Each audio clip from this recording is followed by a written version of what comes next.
menebarkan benih cinta, menumbuhkan asa. Ku masih mencoba menghijaukan dunia tanpa syarat. Salam Planter Indonesia, Assalamualaikum warahmatullahi wabarakatuh. Di siang hari yang berbahagia ini, izinkan Teh Brondol menjawab salah satu pertanyaan dari seorang petani yang komentar di YouTube. Silakan saja bagi para petani ataupun para planter semuanya yang ingin request video apa, pengen dijawab pada Pendi, dan semoga Pendi ada waktunya, maka silakan komentar saja di channel ini. Ada sebuah pertanyaan Pak Pendi, seperti ini. Apabila memang di dalam pemupukan TBM ini, apakah baiknya menggunakan ZA atau urea? Katanya kalau menggunakan urea nanti di TM buahnya cepat masak. Ini apakah benar apa salah? Jawabannya adalah salah. Tidak pernah terjadi. Saya 15 tahun kerja di perusahaan, dan perusahaan saya selalu menggunakan urea di dalam setiap rekomendasinya. Apalagi di daerah di tanaman belum menghasilkan. Karena memang apakah terjadi pengaruh yang signifikan di urea ataupun zat, saya kira nggak ada pengaruh yang signifikan. Dari hasil percobaan dari sebuah yang tempat saya kerja saja, penggunaan urea dan ZA pada tanaman yang baru menghasilkan pertama itu, karena memang ZA ini memang diberikan untuk bisa merangsang pembentukan minyak yang besar ataupun produk CPO yang besar. Lah, ternyata bahwa hasilnya juga tidak berbeda nyata sekali, dimana memang kita harus pahami dulu kandungannya. Kalau seandainya para planter dan para petani semuanya berada pada daerah-daerah yang asam, maka lebih bagus kita menggunakan urea saja.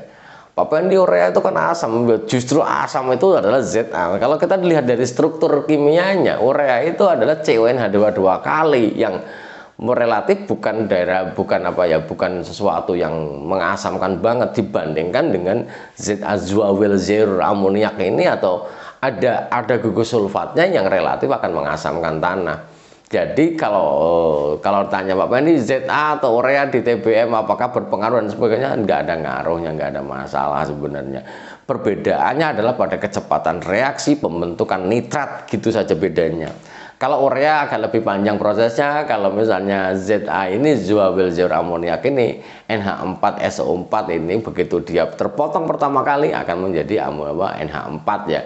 NH4 akan nanti begitu oksidasi akan menghasilkan nitrat jauh lebih cepat dibandingkan urea. Itu saja bedanya di situ. Tapi memang ada gugus sulfatnya yang angkanya cukup besar, yaitu adalah cukup besar ya, 24% ya. Jadi memang ketika sulfurnya 24%, maka inilah yang menyebabkan kadang-kadang berpengaruh terhadap keasaman tanahnya itu sendiri. Lah, kalau dari beberapa pengamatan yang ada di lapangan juga tidak signifikan banget. Misalnya jumlah janjang per pokoknya ataupun kemudian coba BCR-nya, selama head to head unsur hara yang diberikan itu adalah imbang-imbang saja, maka memang tidak begitu signifikan sih.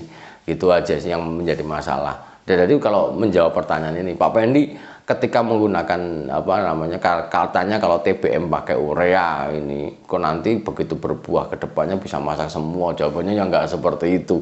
Ini hal yang salah yang harus dipahamkan kepada kita semuanya. Ini adalah sesuatu yang tidak benar, karena bahwa di dalam proses penyerapan unsur hara tetap akan kembali lagi ke nitratnya. Lah, cuma bedanya adalah ketika reaksi urea ini nanti akan memberikan dampak residu apa, kemudian kalau ZA itu dampak residu apa. Lah, ini yang mungkin membedakannya. Tapi kalau selama di pengamatan di lapangan tidak berbeda nyata, baik dari jumlah janjangnya, kemudian berat janjangnya juga tidak signifikan yang berbeda nyata. Sehingga memang yang harus dipahamkan bedanya adalah ketika pakai ZA, Zuawelzer amoniak, yang ada kandungan sulfur, perusahaan menggunakannya adalah untuk merangsang menaikkan rendemen atau ekstraksi minyak yang nantinya akan berimbas terhadap CPO per hektar, ton per hektar per tahun CPO yang akan dihasilkan. Mungkin saja dulu yang dapat saya sampaikan pada kesempatan di siang hari ini. Semoga Allah memberikan kesehatan dan kebahagiaan tanpa syarat bagi kita semuanya. Terima kasih. Salam Planter Indonesia. Assalamualaikum warahmatullahi wabarakatuh.